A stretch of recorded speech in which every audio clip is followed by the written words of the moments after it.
Hey, Fran fam, welcome to another edition of the Francine Walker Show.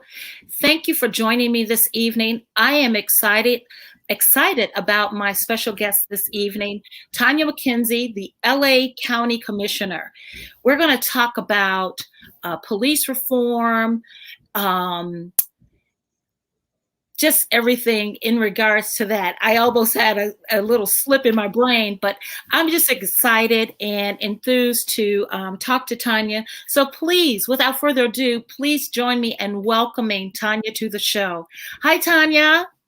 Hello, everyone. Thank you so much for having me today. Oh, thank you. I told my girlfriend, I said, girl, I cannot oversleep. I'm so excited to talk to Tonya, and I do not want to miss this. I would not miss this for the world. And I was so honored that we were able to connect, because you have quite a, let me correct myself, that the writer in me is like quite an oppression, not a oppression. You have quite an impressive resume. And you most recently were elected as the county commissioner. Am I correct? Yeah, I was appointed by Supervisor Janice Hahn, and it still had to get voted on. And I was unanimously voted in. So I'm really thrilled to be working under the leadership of an all-women panel of supervisors for Los Angeles County. They have been hitting the ground running, doing some amazing things. We have the LA versus hate campaign. So really trying to stomp out a lot of the hatred that's going on for all of the marginalized communities. We have the reimagining policing that has been going on, while we're really trying to work with our departments to, look at how we can do it better, right? Looking at how we can do that. So, it's an exciting time because people are open for change right now. So it's a good time to use that space where people have their ears open and they have their minds open, and things are happening to really change the dynamic of how we do a lot of different things, whether that be in education, in our society in general, how we socialize, how we embrace each other's differences, how we learn to disagree without being disagreeable. Like, this is really the appropriate time to start having a lot of these difficult conversations that people have really been avoiding for so long. So yes. Yeah. And you know what? It's quite probably quite a privilege for you to be in the thick of that, to more or less be somewhat of a liaison advocate. Your resume, as I said, is quite impressive. I mean, you have your own agency, you're an author, you're a podcast host, you have 3 boys and a daughter, or 3 sons and a daughter. There's a lot going on. I think I wouldn't even know what to do with myself if there wasn't a lot going on. I don't really know what to do with free time, so might as well put it to good use, right? Yeah. And you find the time to even look gorgeous on top of that. Well, listen, I can't be embarrassing you, okay? I'm not trying to embarrass my family. So. But, so you've got the beauty and the brawn and this passion that we're going to talk about a little later, because it's very important that we talk about trauma and generational trauma and how that affects us. But I want to talk more about what it is, what are some of the things, as it relates to police reform that is very heavily talked about at this point in time. And a lot of people are still confused when we talk about defund the police. Well, let me say this. I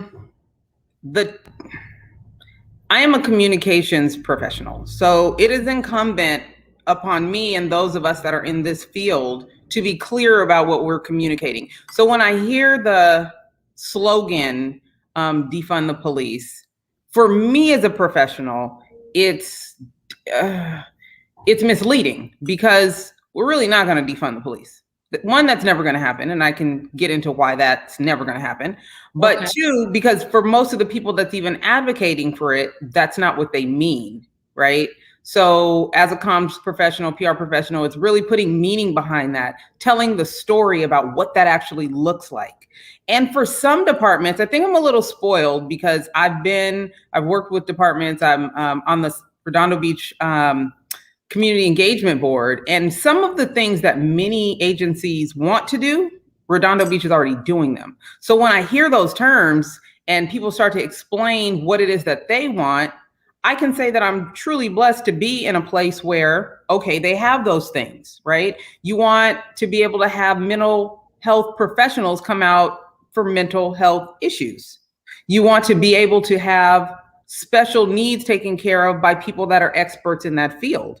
Sure. Well, we're a small department here, so they already have used their funding to bring those pieces in because they can't do everything. One, no, police do not want to have to be a mental health therapist. They need mental health help themselves. You know what I'm saying? With the work that they do. So, looking at how we can do it better, do things better, is the conversation that needs to be had. And that really requires sitting down, looking where your money is being spent, looking at how you're best utilizing the experts on your staff. And, I was tweeting about this today. I said, police agencies, law enforcement agencies need to look at their agencies at like a brand, like a consumer brand. Your agency is your brand. Your public, your customer service is your public. You need to treat them like those are your customers, because at the end of the day, that is who you are looking to serve and protect. Exactly. And their ability to know, like, and trust you is the same as you liking and trusting Nike, or liking and trusting Best Foods, right? Sure. And when things go wrong, you have to do your crisis PR. You have to do some rebranding. You might have to do some repackaging, but we can't continue to fight what we know needs some help, needs some work. Yeah, because even when you're saying that, restructuring, rebranding, there is resistance. There is. But that's anything that uses the word change, right? Anything that has change attached to it, you're going to face resistance because people are afraid of what that looks like. What does it look like for them? What does it look like for their paycheck? What does it look like for the community that they serve? And fear jumps into the equation every time. They ain't gonna say that, but the truth of the matter is people are afraid of what change looks like personally, or even professionally, but to their department or to the, I used to be associate executive director at a YMCA. And I remember when we changed CEOs, or the director would change, or my direct boss moved to a different facility. And every single time something changed, everybody was on pins and needles, right? You're like, oh my God, holding on like it's a roller coaster about to drop. But most people learn, it's not going to be as bad as you think. Like, the anticipation is usually worse than the actual act. Just be patient with yourself, be patient with the process, and be patient with the system to fall into place in a way that you can then settle back down. But everybody ain't comfortable with change. They're just not.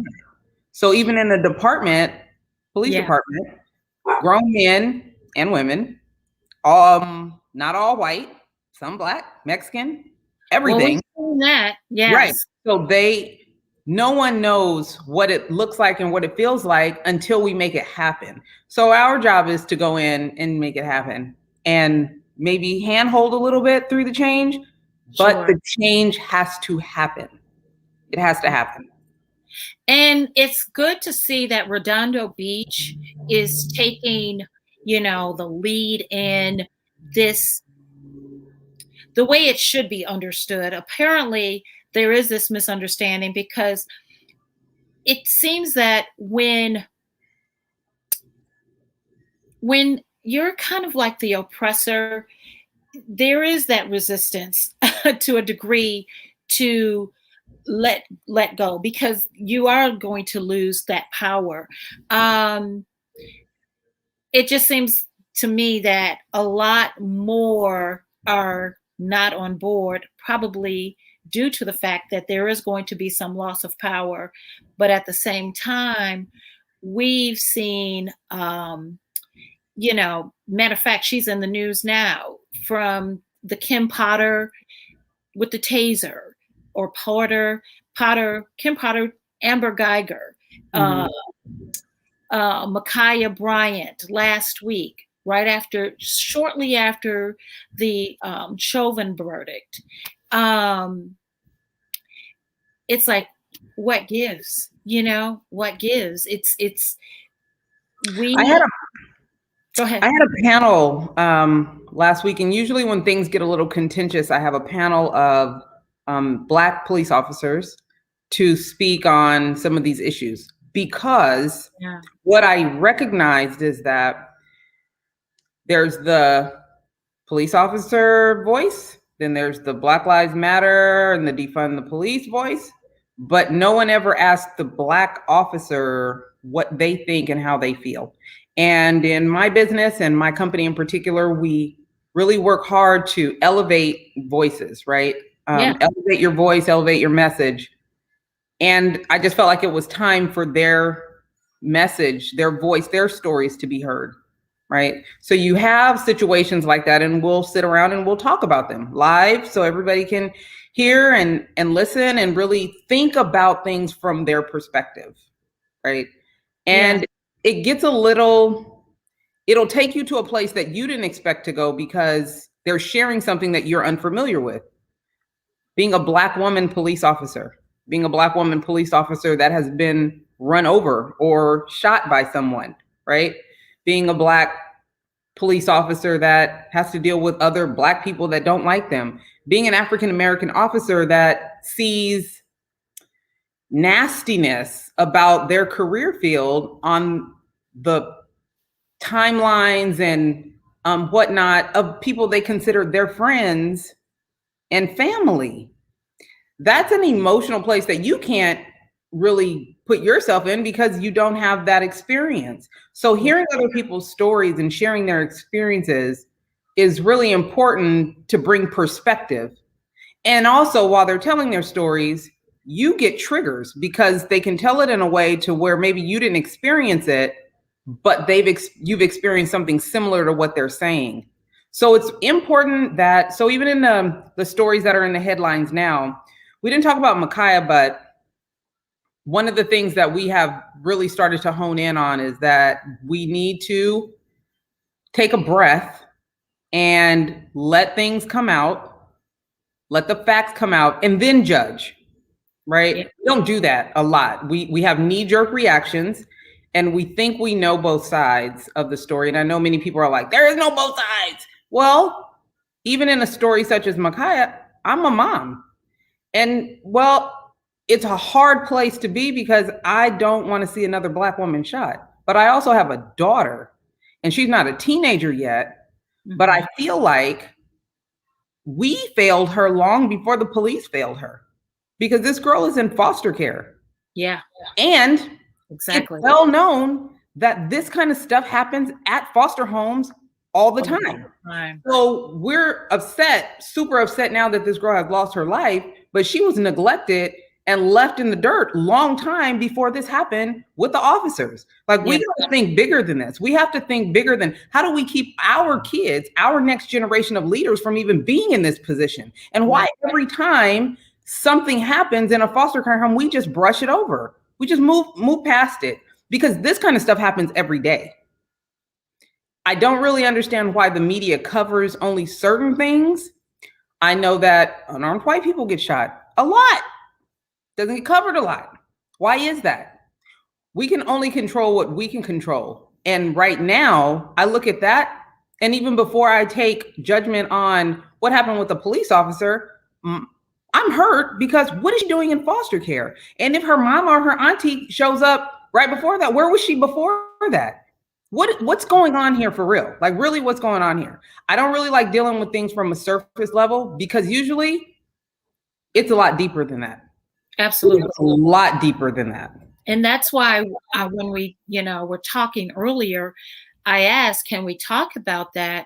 Because a lot of times we can come from our own personal place of trauma, and you know, our own experiences, and it's like we're just going back and forth, and it's like, wait a minute, you know, there are people that felt like, oh well, it was justified because she had a knife. It's like, but we've read about people who had, you know, AK-47s and assault rifles, and you know, and were basically taken in, you know, to Burger King. So it's like, or just, you know, it's, and I'm going, yes, by headlines, but it's like just comparing, it's not apples to oranges. It's like, wait a minute. So, but it's like to talk to someone who is in the thick of things, and you know, just really trying to change or rebrand law enforcement so that it does ultimately protect and serve, because it's still that portion of that where, for me, I'm, as a citizen, I'm torn. I'm torn because I don't want to be stopped as Yeah. a Black woman, not a teenager in foster care, but a Black woman, you know, educated, what, you know, done well for themselves. It's like, okay, what are you stopping me for? Right. Then on top of that, so then the other thing is, just yesterday, I took my second walk, and it was like at late at night. But where I live, okay, I'm good. In the I'm not in a bad neighborhood. I said, Right. plus I'm walking right in front of, I was joking. I said, I'm walking right in front of the police station, so nobody's going to snatch me. So here I feel safer walking in front of the police station because of where I live. And then the next point, oh God, please don't let them stop me. You know what I mean? So it's that conundrum. It is. And it's something that I don't know if we can ever, if anyone, specifically a Black person, can ever feel any relief unless this reform happens. You know, I'm not even sure if our generation will be able to feel that, because trauma is generational, right? Yeah. And I still feel trauma and get triggered from things that happened in my childhood. So I look at any of the work that I do really as an opportunity to make things better for the next generation of leaders. I already know that what I do now is for the future. I was on the GPAC, it's the General Plan Commission here, General Plan Committee here in Redondo Beach, and we're literally working on a plan for what the city looks like and how it's zoned for 20 years later. Many people on that committee, they really get caught up in what they want to see right now. So when we're making decisions and we're voting, they're voting for something they want to see right now. And I have to remind them over and over again that we're not doing the work for now. We're doing the work for our kids. So even if it's in policing or it's in storytelling or writing books, it's not for me. It's for the next generation. It's for, you know, I wrote my book and I wrote about my own trauma, but I wrote it not for me, because I'm still here. I survived that. I wrote that for the young girl that might go through some things and not sure how she's going to move forward, or ready to throw in the towel, or just be like, whatever, I don't have anybody, I don't have any help, how do I move forward? The book is not for me.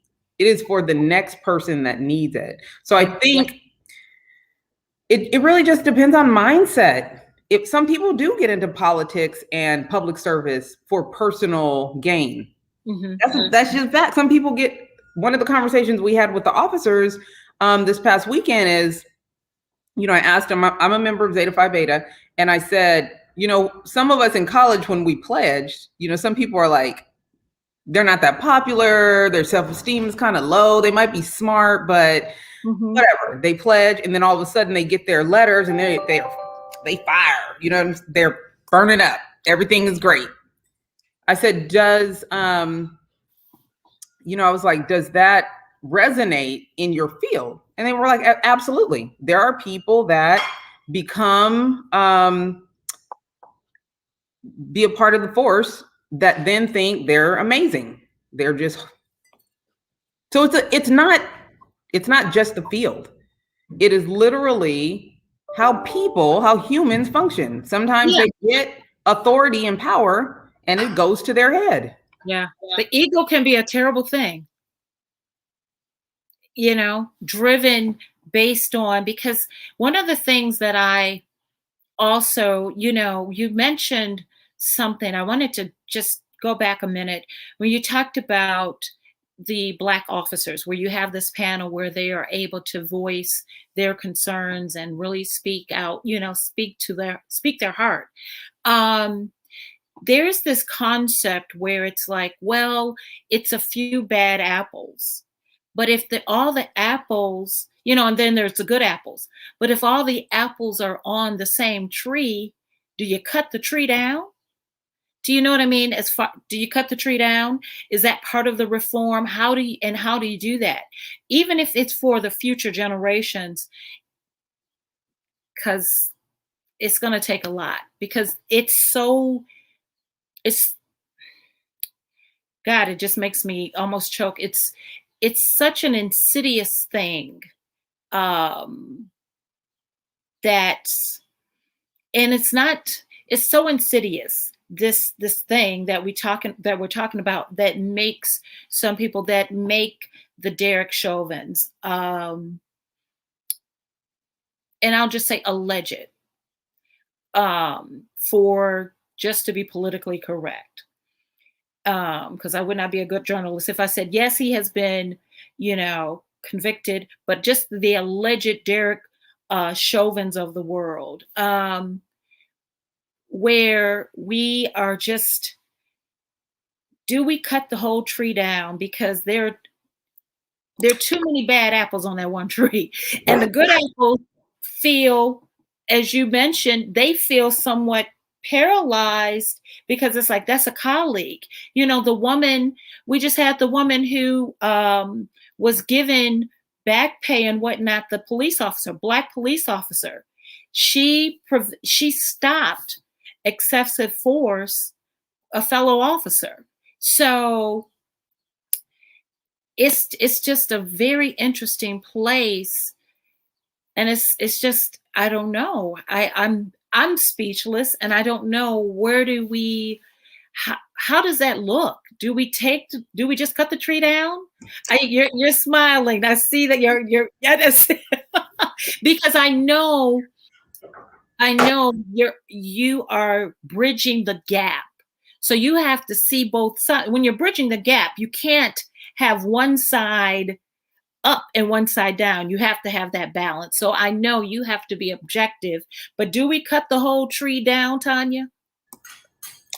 So we used to have this huge tree in my mom's front yard, and we loved climbing the tree. It was like the best tree ever.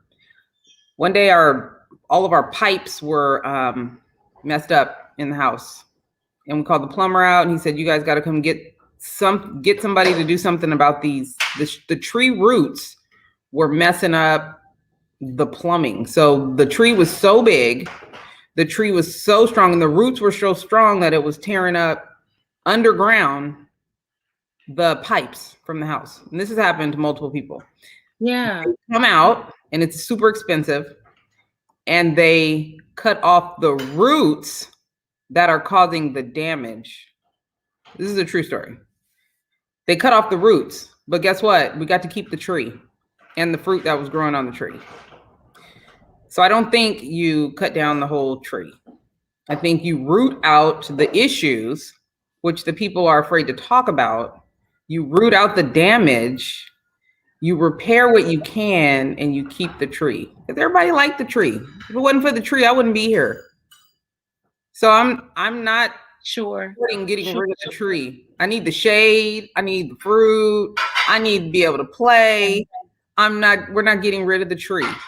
We have to root out what's causing the damage.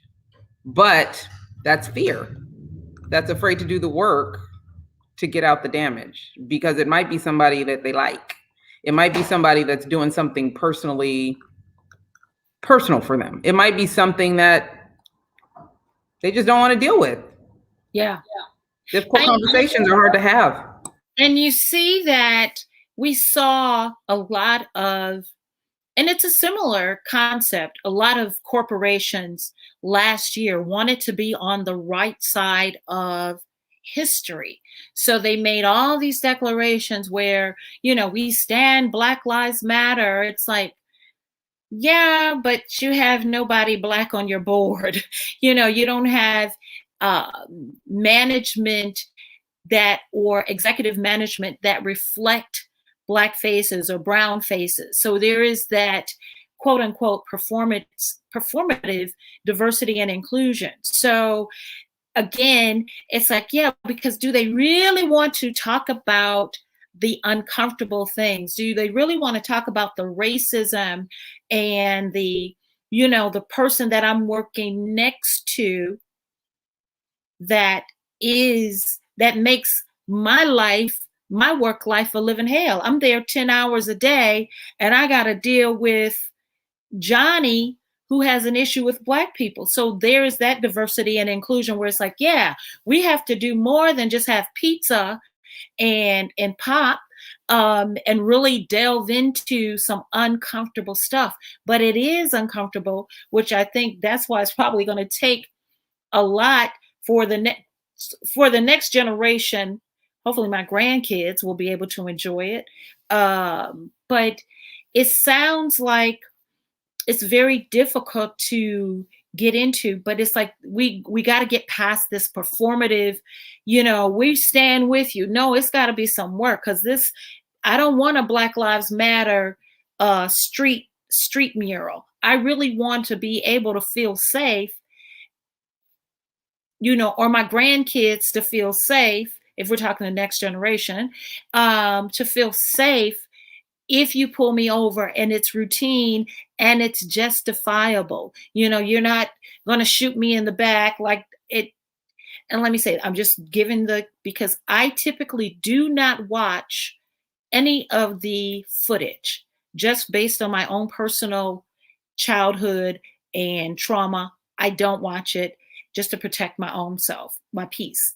So it's like you want to make sure it's like, yes, if you pull me over, it's like, maybe it's just to let me know, hey, your tail light is out, because I'm a woman and I'm going and I haven't noticed it. So thank you very much. And thank you very much for not writing me a ticket.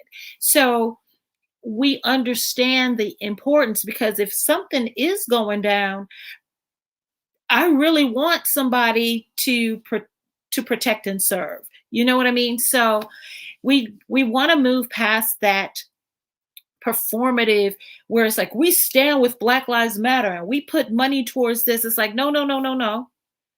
Let's dismantle this thing from the inside out. So yeah, it is difficult because we are friends, and there are friends, and there are people that are difficult, that it's like, oh, they've been around and people have chosen to overlook them for so long, and this person has just festered into evil, So you mentioned your book. Let's talk about your book. And why you decided to write your book. So A Child's Memories of Cartoons and Murder is a book that I've actually been contemplating for a while.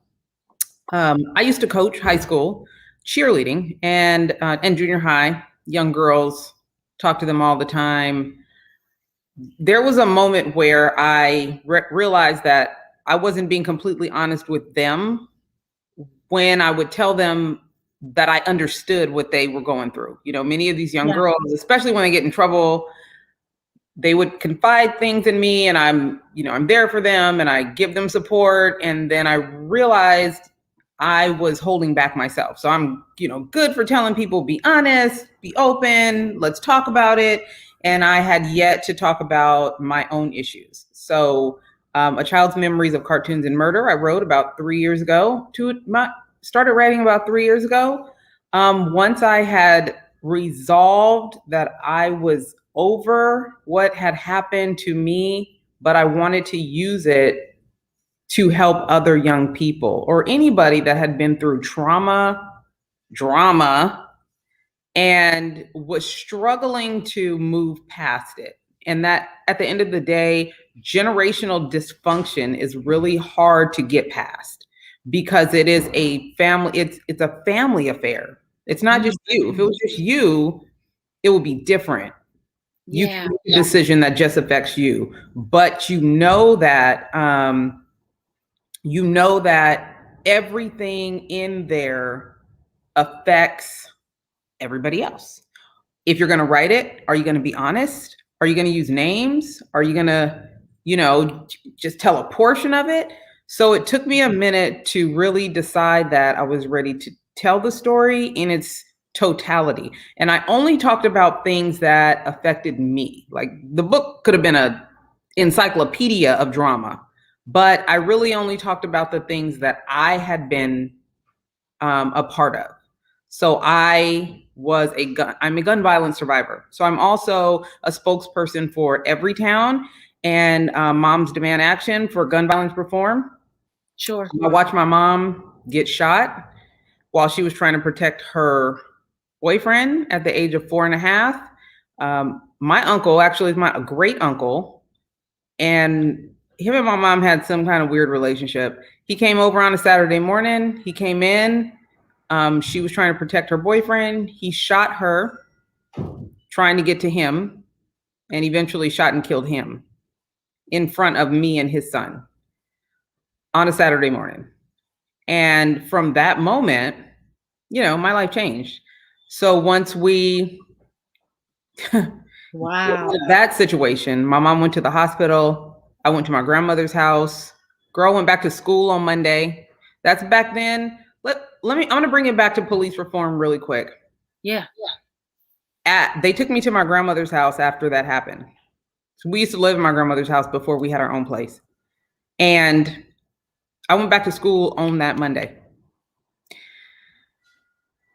Now with domestic violence and domestic situations, when children are involved, at least here in Redondo Beach, they have things like a care dog, a domestic violence unit.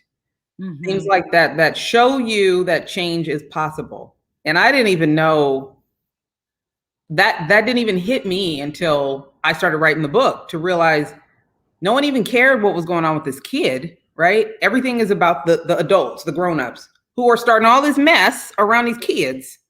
They got all this mess going on around the kids. The police, the firefighters, they come in, they handle all the adults. Who's taking care of the kids? So even when we were talking about Micaiah, I'm like, how did she even get in that situation? Yeah.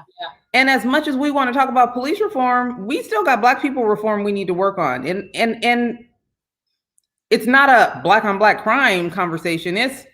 We have some ways, some things we need to be concentrating and focusing on that we are refusing to talk about, that we are refusing to deal with, that we are refusing to dissect and root out. And we can't keep blaming it on slavery.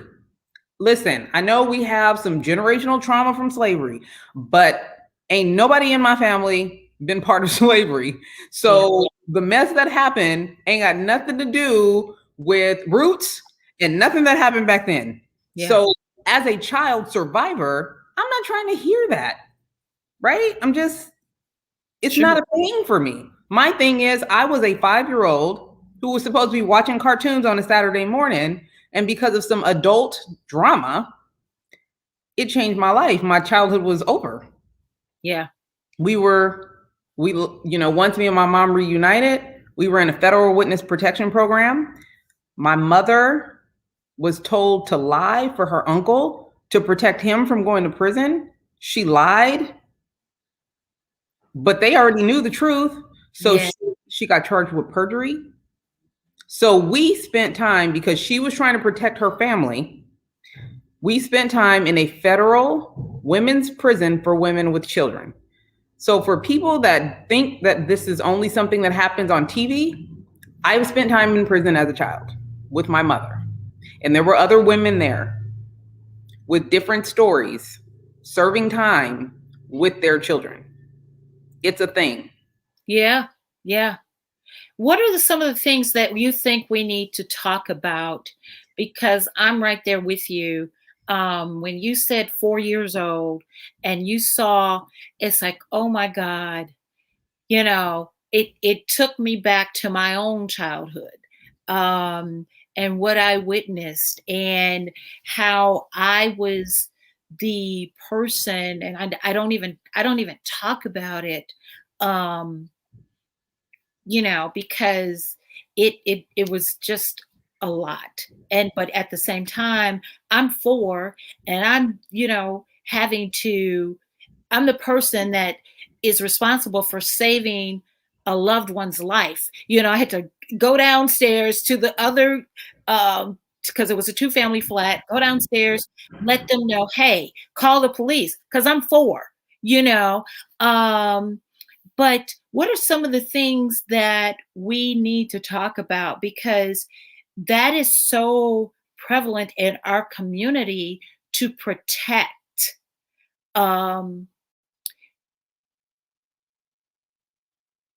I'll just say to protect Black men when they are in the wrong, because we don't want them to go to jail, because we don't want to subject them. But it's like, but they did something wrong.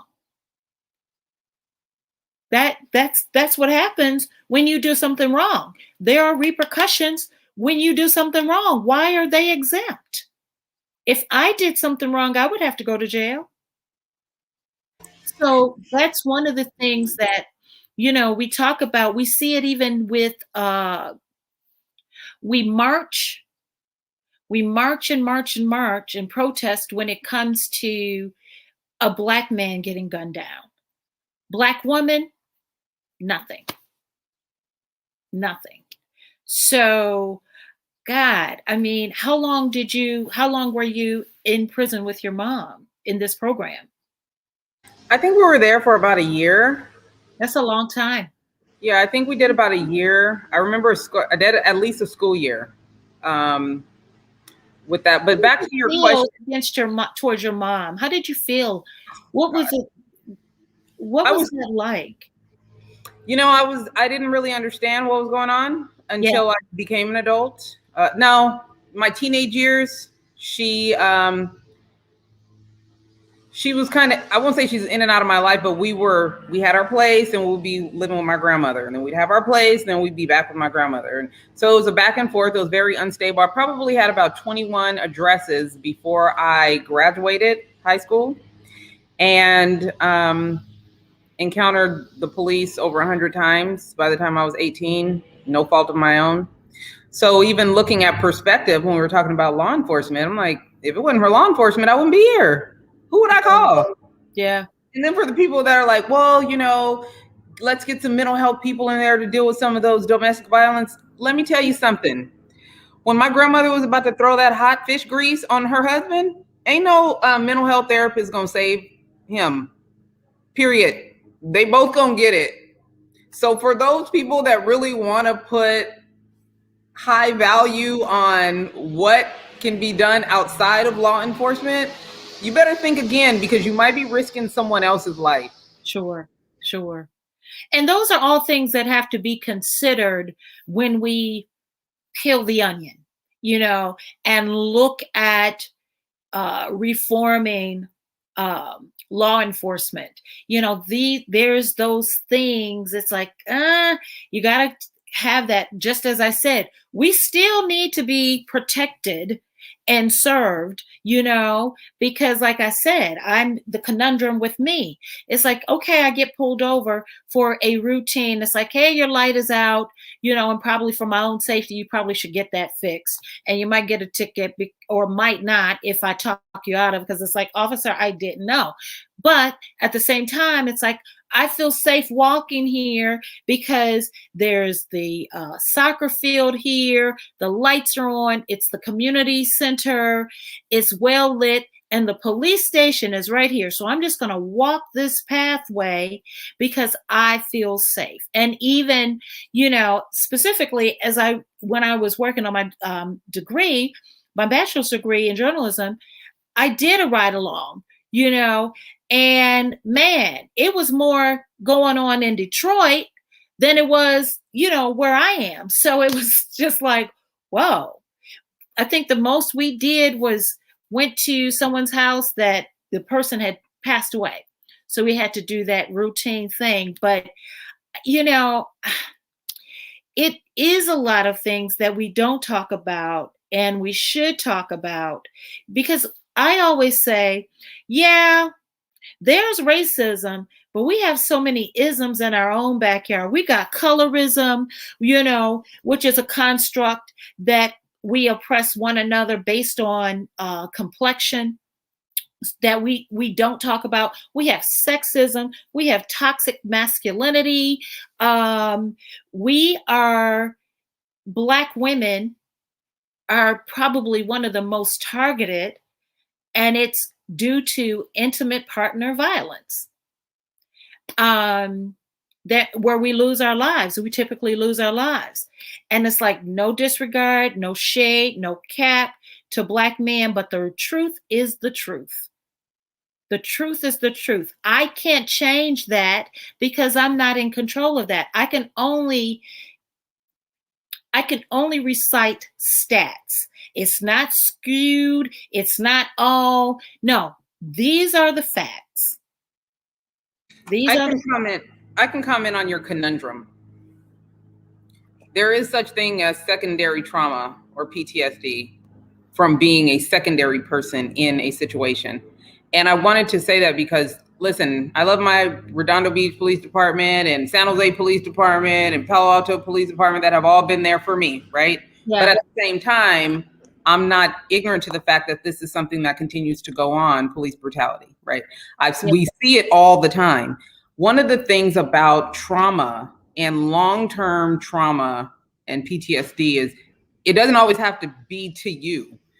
That's why kids are affected by domestic violence. They might not have been abused, but if they sat and watched their dad abuse their mom, that is secondary trauma. So with us, we sit around and we watch, and I applaud you for saying you don't watch this stuff, but most of us have seen it over and over again, what has happened to people of color at the hands of police, even though that's not the full story. That's what we see. They show us what they want us to ingest. And we've been ingesting it for years, since and before Rodney King, Emmett Till, all the way to now, as far as, I'm concerned. But those things can traumatize us. So I told a story to our chief of police here, Keith Kaufman. I said, we were on a panel. I said, my first time being pulled over by Redondo Beach Police, I was on my way to the gym, and it was like 4 in the morning, 4:30 in the morning. I go like 4:35, and I get pulled over. Ain't nobody on the street to see. So even though I don't fashion myself as someone that's afraid of the police or defund the police, I'm scared as all get out. Like I start shaking, girl, tears coming down my eyes. I don't know what's going on. I'm scared to death. Like Sandra Bland had just happened. And we watched that over and over again so much. The minute I got pulled over, I almost peed on myself. I was so scared. He told me you was speeding. And I was burning it up because it was 4 in the morning. Ain't nobody on the street. Move, get out of the way. Yeah. And, he told me I was speeding, asked me where I was going.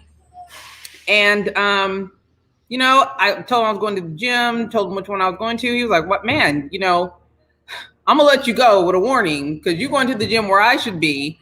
And just stop speeding on this residential street. I was like, okay, bet. Man, he closed the door and went back to his car and I started crying. I think I sat there, missed my gym that day, might have sat in front of whoever's house that was for about 30 minutes and cried my eyes out. Yeah, so I'm never going to, and I hope no one that's listening, no officer, no non-officer, is in judgment of how anyone feels about the issue one way or another. Because one thing we have to start being okay with is letting people feel how they feel.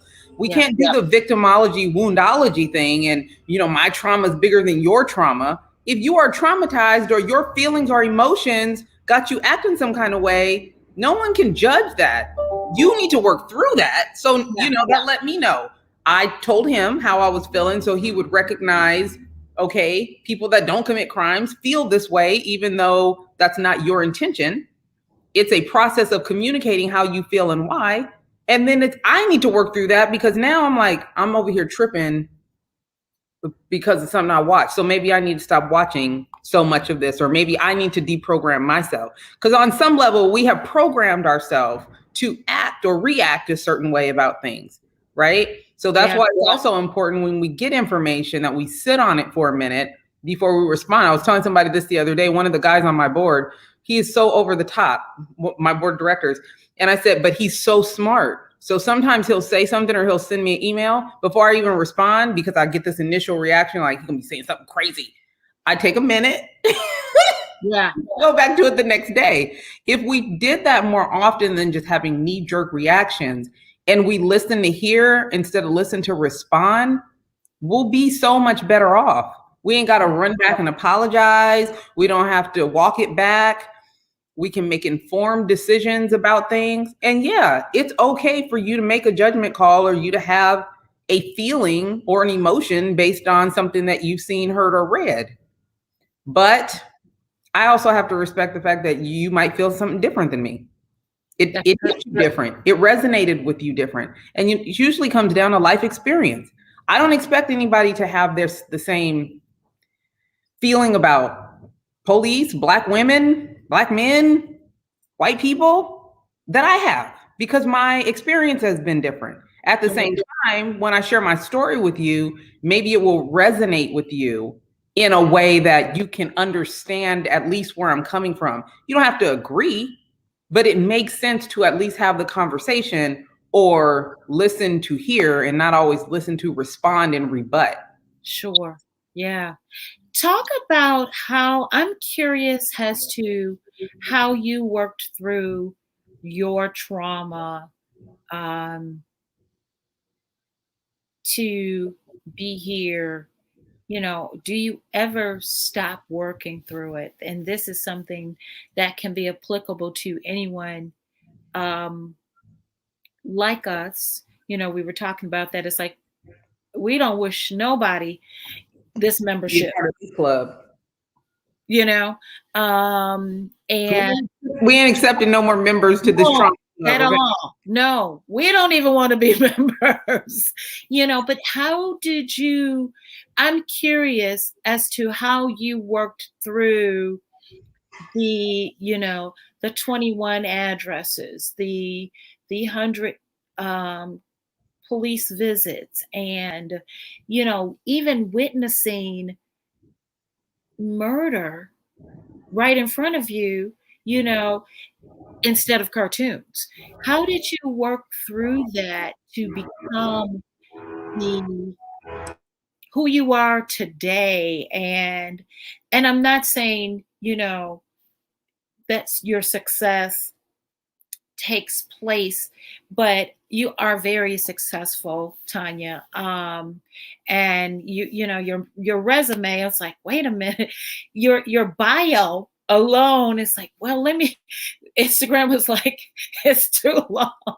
So let me put, and I was like, oh, I didn't put this. Oh, it's like, you know, just even with your book, you know, I have to mention that Kamala Harris, Vice President Kamala Harris's staff was involved with the foreword. So, you know, you're rubbing elbows with the folk. So, you know, that, which says a lot about your reputation, your business acumen, your communication. You know, first of all, I just love your voice, and I love communications. As a communications person, it's I just love communications. It's amazing. It's a beautiful science that can work wonders when we work it. But how did you, is it a lifelong process? But how did you begin to work through your trauma? So I'd like to say my mom is a big part of that. As much of a hot mess as she was a hot mess with a big heart. And when I was a kid and we were staying at my aunt's after we had got out of the witness protection. No, after we had got out of the prison, we lived in Los Angeles for a while at my Aunt Catherine's house. And I remember one day, and she was grieving. My mom, there was days she wouldn't even get out of the bed. So now I'm 5, and I'm watching my mother grieve day in and day out. And my Aunt Cat, she was very boisterous. She was mad at everybody for a long time. So listening to her, one day I asked my mom, I said, I asked her, do you hate him? Do you hate him? Her uncle that shot her. And by the way, she was pregnant at the time. So I wanted to know from her, how do you feel? And she told me, she said, no, I don't hate him. I don't hate anybody. I don't hate him because if I live in hate, I will not be able to move forward. If I live and try to move forward, as hard as grieving is, holding on to hate would hold me back even more. And that's for anything in your life. If you hold on to hate, because hate is so powerful, it will hold you back from anything that's good. And I was young when that happened. As I matriculated through life and through school and stuff happens, you start realizing that your life is a lot different than the other people in your life, than the other kids. Your family don't look like they family. Your weekends don't look like they weekends. Domestic violence ran rampant in my family. So it wasn't like we just had great functions and everybody went home. They all ended with a fight, somebody getting beat up, blood, a police officer, something crazy, somebody getting shot. So it took me a long time. So around the time I was about 15, 16, and I just decided what I didn't want in my life, what I didn't want my life to look like. Mm-hmm. And you can still love other people, but you love them from a distance. So I worked day in and day out to make sure that I had options to get out of the mess. I can keep my family at a distance, but I can have a life of my own. So I don't have to hate them, but I can continue to build what it is that I want. Sure. I don't have to, you make choices in life. What do you want? But more importantly, what do you want? What do you not want? That's really where you start. And then as I got even older and you start having things in your life like joy and love, you know what that feels like. So when those moments of sadness, resentment, anger, I used to rage a lot in high school. I used to get into physical fights. And I was like, I don't like how that feels. So I have to start doing the work, sorting out some of this stuff so that I can not feel like that again. So I started having conversations with my mom about the things that had happened. There were moments where I was incredibly judgmental. I think a lot of us are judgmental towards our parents, regardless of what our upbringing was, right? Yeah. But we never take the time to put ourselves in their shoes or what they were going through or who they are and what their life was all about, what the decisions that they were making. So we just started having real open and honest conversations. And it just started making more sense. And then there's this thing called maturity. Some people don't always get there, but there's this thing called maturity where you start recognizing what you can control and what you can't. And it's been a lifelong process. Recently, part of the conversation in the book was I was assaulted by my uncle at 16. And, it was like, you're lying and that whole thing. But my mother she believed me. Thank God. You have to read. That's another thing we don't talk about ever in the community, taking the side of the abuser, the predator, predator. We don't talk about that. We again protecting the abuser. Girl, so had that, and she supported me through that process. Where I also went to the police, and they helped me deal with that. It is still a matter of public record. And it has come to life recently that it also happened to other young women in my family.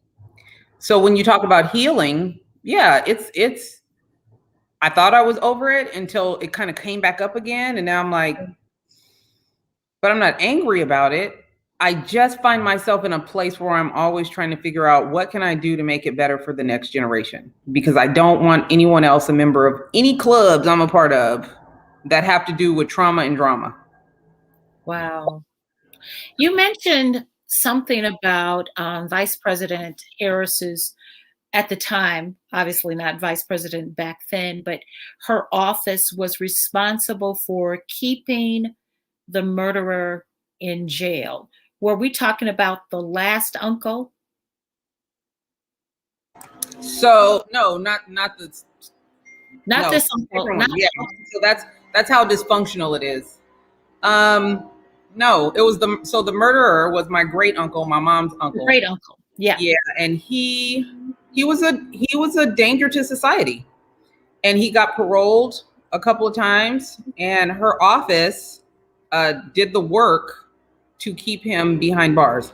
But I also did the work once I was in college, I was registered in victim services because I was really afraid that he was going to get out. I told you that my mom was pregnant, and so my brother, who is now, when someone does 25 to life, my brother's 25. I'm looking at him, and he's volatile. I don't want this man getting out and running into my brother in San Jose, and I don't want him anywhere near me. So I started doing the work to keep him in. So I had to register with victim services. They always kept me updated as to what was going on with him. So while my friends were going to parties and living their best life, sometimes I was staying home, writing letters, sending videos to the courthouse to make sure that they heard from a victim statement, to do the work to keep him in. So I always tell people, learn the system, learn how it works, because it can work for you, but you have to do the work too. You have to find out, get involved with your police departments, become an activist for yourself, for your family, for your community. Don't just come out of the woodwork when something bad happens. Be a part of what makes it good, not just when something bad happens. So yeah, I started doing the work because what I didn't want is for him to get out and then something happened and then I have to do the work. That's much harder than finding out, hey, what can I do to help keep him there? And her office did that. And one of my best friends, her husband was his senior advisor, and he did the foreword in my book. So, if any of you want to grab that, you can read words from him, someone in law enforcement, a Black man who loves his career, but also recognizes what it can and has done for a young girl that really could have lost her way had there not been systems in place to keep her safe and, guard her well-being. But I'll tell you, he got out twice. The work that they did, his parole was rescinded twice, one by Governor Schwarzenegger and one by Governor Brown. And then when he finally got out, he didn't even live a year after he had gotten out. He didn't even live 6 months. So they finally let him out when cancer was eating him up. And I was fine with that. Yeah. Wow. Your story is amazing. And I could see how you would go into this line of work as an advocate, and it's interesting because, you use your voice, and that is your work, that is your sand and shore. It all kind of fits together in a way where you're continually, it sounds to me, Tonya, like you're continually healing and man, I could just talk to you forever because I'm so interested in having one of the conversations that we don't get to have enough of is trauma and secondary trauma, generational trauma, and how we sweep it under the rug and we eat it away, we smoke it away, we sex it away, success it away, and don't get me wrong, it's great to be successful, but it's like, are we we don't go to therapy. It's like, I'm fine just the way I am. This is just Go how to I church, am. girl. Read the Bible. You'll be better. And I'm like, No. It's a holistic approach, right? Where it's not just reading the Bible, because it's like, yes, there is that spiritual versus religion component, but it's like some other things that need to be in place. Even looking at right now where we are presently, where we're experiencing collective trauma and grief.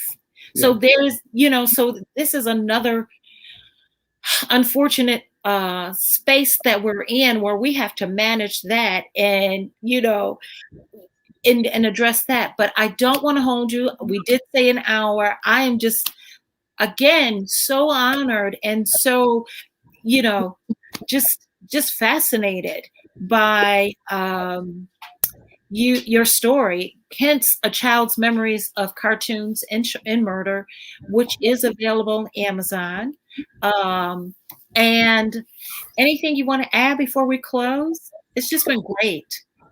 One of the things I hope that we will continue to do is simplify complex issues through conversation. If you just take the time to have these tough conversations and listen to hear and not listen to attack, not listen to rebut, just listen to hear what someone else is saying or how they feel. Yeah. We may just find some common ground to at least get started with some healing and some progress. Yeah. Wow. Thank you guys for tuning in to another edition of the Francine Walker Show. Thank you, Tonya, for being here and giving us your time. Truly, this has been an enlightening and inspiring, though heavy, conversation. But again, just as you said, we need to have these conversations. We need to simplify the complex and really begin the work of collective healing, not just for our future generations, but for ourselves. Because if we don't do the work right now, it can't be, well, I didn't fare well and they're not going to fare well. It's like, no, that's not legacy. That is not legacy. Legacy takes an account of the future generations. And even if I had it this way, it's like, you can't pass that down. We can't keep passing that down. This has to stop. Thank you so much, my dear. I appreciate you being here. Please, you are welcome to come back and talk even more about trauma and, police reform, because it's going to be an ongoing conversation. Where we have to break down those misunderstandings as it relates to how it's being communicated, because it's definitely a lot of confusion and surrounded by a lot of fear and a lot of loss of power. So, I know you're doing the work in Redondo Beach as the LA County Commissioner, and I just hope that the world follows suit, because we got to do something. We got to do it. We got to do it. And we can do it. We can. It's worth it. It's worth it. Trust me, it's worth it. Yeah, it certainly is. It certainly is. Take care, my dear. Thank you for having me. I appreciate your time. You guys take it easy. You too. Bye-bye. Bye.